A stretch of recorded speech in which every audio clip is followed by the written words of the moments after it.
Elon Musk just reacted to Russia's big warning or threat to shoot down SpaceX satellites. Russia's delegation at the United Nations General Assembly released an eyebrow-raising statement condemning the United States for allowing private satellites to crowd Earth's orbit, arguing that they could become a legitimate target if they were to ever be used against Russia. While the statement doesn't directly name SpaceX's Starlink satellite constellation by name, it's almost certainly the target of the statement. It's clear that Starlink has become an important part of Ukraine's command, control, and communication system in parts of the country, The Economist's Shashank Joshi tweeted. It's far from the first thinly veiled threat Russia has aimed at its adversaries. In fact, it's not even the first saber rattling it's done regarding activity in our planet's orbit. However, the hypocrisy of the outburst wasn't lost on commentators. Curiously, this missive omits Russia's recent use of a missile to destroy an old satellite showering debris into orbits flown by space stations. Ars Technica's Eric Berger tweeted in response to the statement, referring to Russia's anti-satellite missile test last year. And regardless, what Russia is really mad about is almost certainly that SpaceX has been using Starlink to bring the internet to Ukrainians during the ongoing invasion.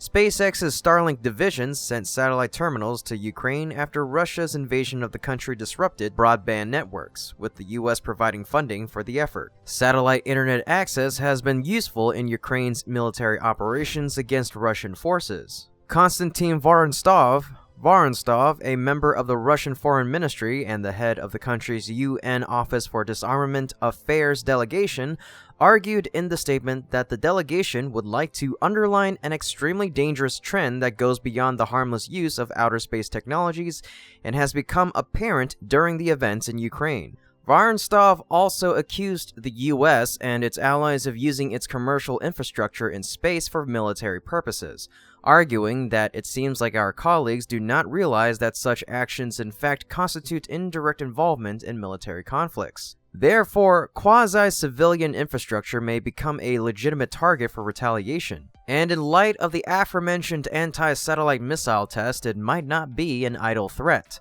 The violent event, which saw one of the country's own satellites being blown up into countless pieces last November, drew strong condemnation from the international community, with the U.S. Space Command announcing at the time that a resulting debris cloud forced astronauts on board the International Space Station to shelter in their escape vehicles. SpaceX's CEO Elon Musk has clearly considered the possibility of Starlink becoming a target, saying earlier this year that we can launch satellites faster than they can launch anti-satellite missiles. It's a pertinent topic, as Russia's statement was made just one day after Germany and Japan pledged not to conduct anti-satellite tests, joining a chorus of countries including the United States, Canada, and New Zealand that have committed to reducing space debris following a November 2021 Russian test that, again, drew widespread international condemnation. As Vice President Kamala Harris said, simply put, these tests are dangerous and we will not conduct them. But so far, Russia has yet to make such a pledge. Despite that, attacking Starlink in space would be no simple matter because SpaceX has launched more than 3,000 satellites and is seeking permission to eventually launch tens of thousands. Notably, SpaceX's CEO Elon Musk himself later also responded to the accusations from Russia. He emphasized that Starlink is meant for peaceful use only. What's more, SpaceX's Starlink hasn't been the only satellite operator providing important services in response to Russia's war against Ukraine. In addition to Starlink, commercial satellite imagery firms such as Planet, Maxar, and Black Sky have been providing crucial intelligence by taking pictures of the conflict from above and sharing them openly, playing an unexpectedly important role throughout the Russian invasion. In short, given Russia's violent actions in both Ukraine and in space, the statement comes off as the kind of aggressive browbeating we've come to expect, and is unlikely to sway the opinions of other members of the UN. While SpaceX is in the sights of Russia, Blue Origin, its arch rival, is being particularly eyed by Congress. Leaders of the House Space Subcommittee have asked the Federal Aviation Administration for more details on its investigation into a Blue Origin New Shepard launch accident. In a September 15th letter to Billy Nolan, acting administrator of the FAA, Representatives Don Bayer and Brian Babin sought more details into the FAA's ongoing investigation into the September 12th failure of the New Shepard vehicle on an uncrewed suborbital flight designated NS-23. They wrote that their interest, not usually seen in other commercial launch failures, stems from the fact that New Shepard also carries people. On a different day with a different mission, this vehicle's anomaly could have put human lives in danger, they wrote.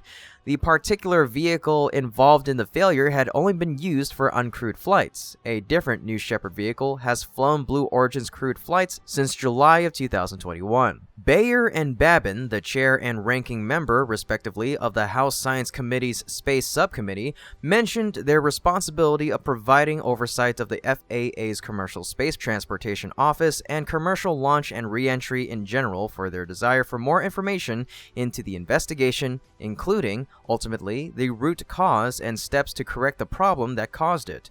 They also asked for a briefing of subcommittee staff within 10 days. The letter was not the first time Bayer commented on the accident.